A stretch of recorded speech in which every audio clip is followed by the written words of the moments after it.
Hey, Smarty Pants, fun fact.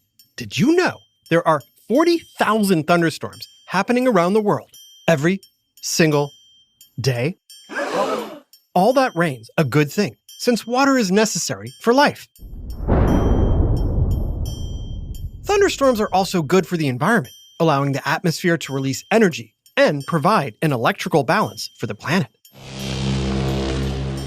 One of nature's wonders, thunderstorms are sometimes thrilling, sometimes scary, and usually not harmful. But today, we're not focused on a typical storm.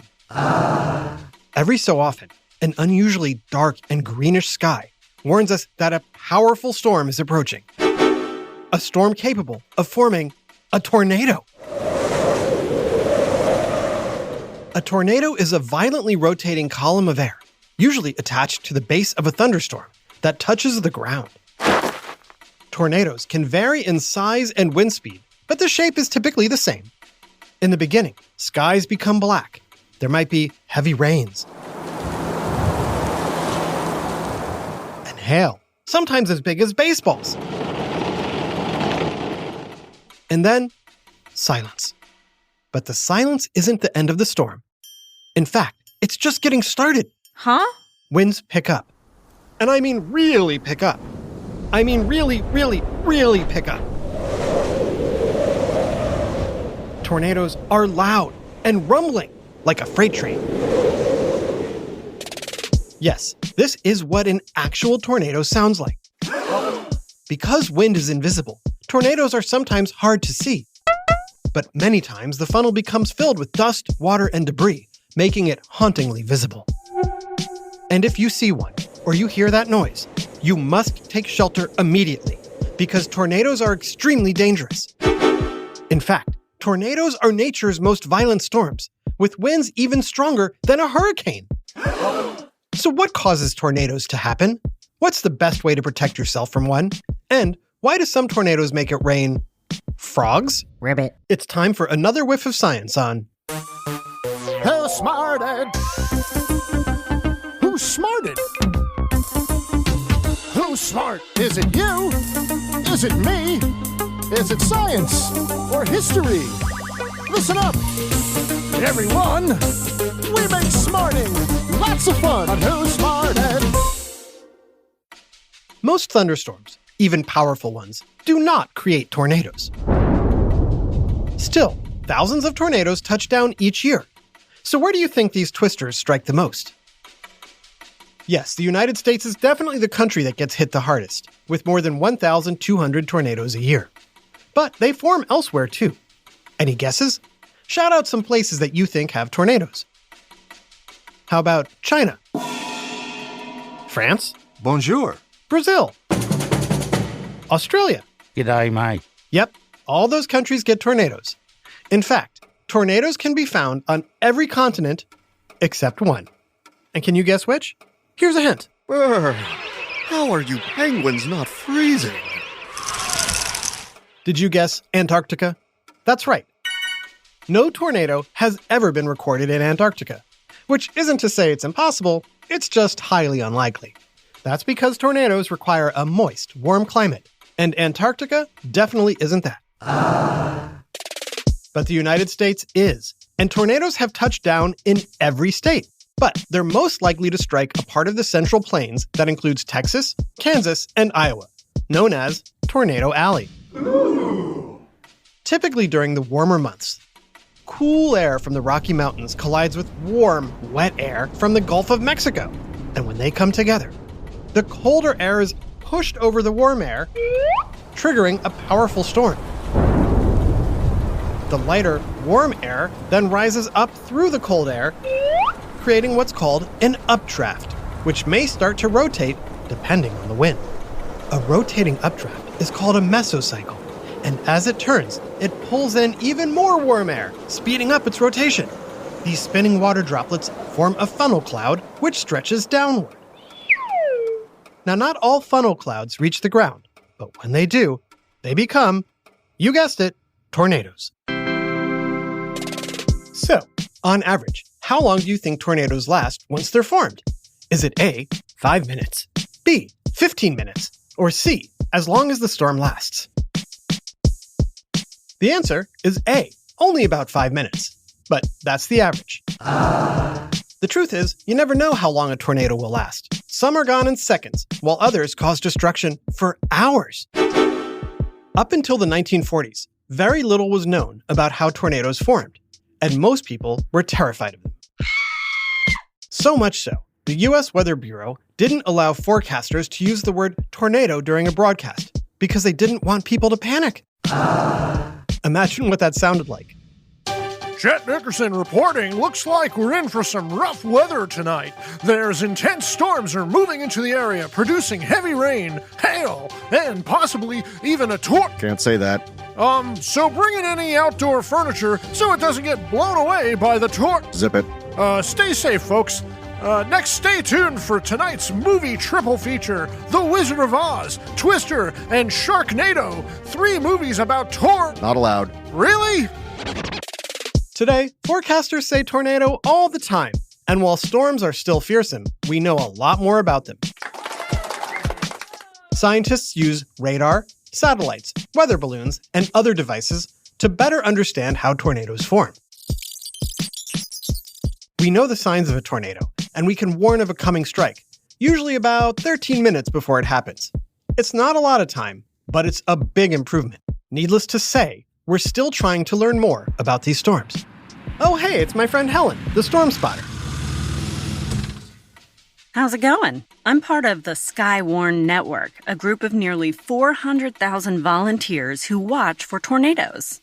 We're not scientists per se, just regular people looking to detect tornadoes in order to help warn people and provide essential information to the National Weather Service. I'm a bit of an expert on tornadoes. And I'm an expert on tomatoes. Tomatoes. Eugene likes to make lunch. He also helps with the equipment. From the looks of this sky, a storm's coming, so we're getting prepared. Oh, no. I think we're out of mayo. So what should you do if a tornado comes? Your best bet is to go to a basement or lower level inside room and avoid windows. Climb under a table or workbench, something sturdy that'll protect you. A helmet would also help. Could be a football helmet, a baseball batting helmet, or even a bike helmet. Anything that will help keep your head safe from flying debris. Even a low-scale EF2 tornado can tear off roofs, toss cars, and uproot large trees. EF2? What does that mean? That stands for the Enhanced Fujita Scale. It determines how strong a tornado is. Tornadoes range from EF0 to EF5. An EF0 tornado might be the weakest, but it's no gentle breeze. With winds up to 85 miles per hour, it can knock down branches and damage homes. And then there are EF5 tornadoes. These twisters are the most powerful and can have winds from 200 to 300 miles per hour and can completely destroy homes and even entire towns. Wow. Does the Weather Service send out a warning if an EF5 is coming? It can't. Huh? Why not? Because tornadoes happen so quickly. Unlike hurricanes, which can be monitored for days, the Weather Service can't say exactly how strong a tornado is until after it happens. To determine the strength and wind speeds, experts study the damage after the strike. That's why it's important to seek shelter whenever you hear a tornado warning, because you never know how bad it'll be until it hits. What's that sizzling noise and wonderful smell? You guys were talking about fajitas, so I decided to make some. Eugene, it's Fujita, not fajita. The Enhanced Fujita Scale is named after Dr. Ted Fujita, a severe storms research scientist from the University of Chicago. Dr. Fujita came up with the original scale in 1971. Before then, it was difficult to measure the power of tornadoes. But I'll have a fajita. You got chicken? That wasn't my stomach rumbling. Why does it feel like we're driving towards the storm? Because we are. We're gonna chase it. Is that a good idea? For most people, no. You should never chase tornadoes. But like I said, I'm a tornado expert, and experts like me need to get close to get pictures and measurements of twisters. Or we'll leave sensors in places a tornado might strike, and if we're lucky, they'll get scooped up. Then we use GPS to track them down. They provide us with tons of valuable information that gets passed along to the National Weather Service.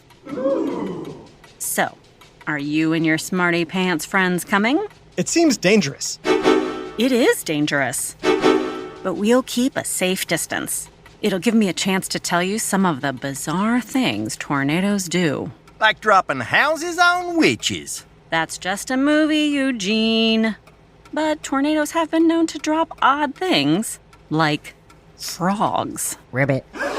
Frogs? Okay, well, you're professionals and you're going to keep your distance. So count us in. We want to hear more right after this quick break.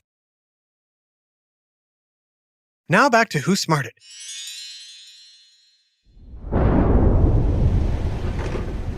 Welcome back, Smarty Pants. I'm with Storm Spotters Helen and Eugene, and they just asked me a question. True or false? Tornadoes happen only on land. What do you think? I'm not sure, so let's go with true. Nope. Eugene's right.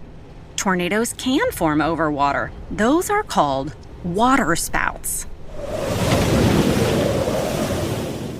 In fact, tornadoes can strike all kinds of terrain, including mountains, rivers, and valleys.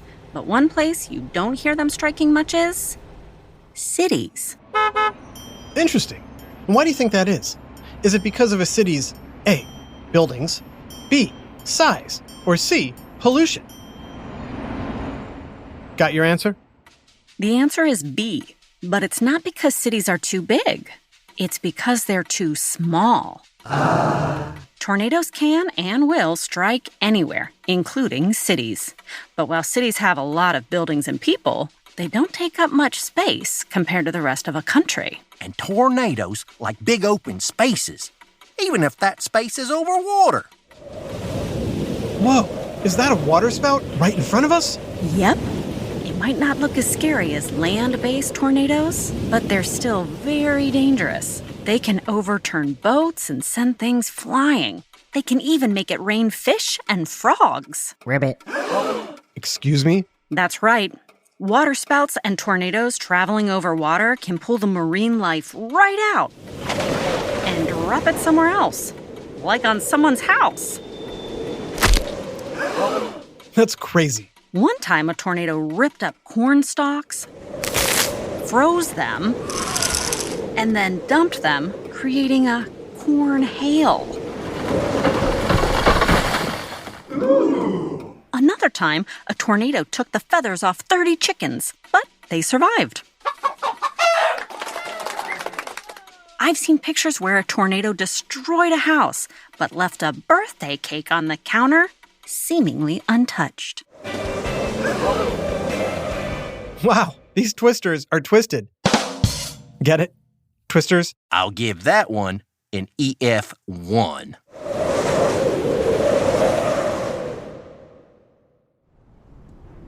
A big shout out to superfans Kenton, Kennedy, and Cage from Crestview, Florida. Thanks so much for listening to Who Smarted. This episode, Tornadoes, was written by Dave Beaudry and voiced by Jenna Hoban, Sheffield Chastain, Adam Tex Davis, Max Kamaski, and Jerry Colbert. Who Smarted is recorded and mixed at the Relic Room Studios. Our associate producer is Max Kamaski. These credits were recorded in Shelley Colbert's closet. The theme song is by Brian Suarez, with lyrics written and performed by Adam Tex Davis.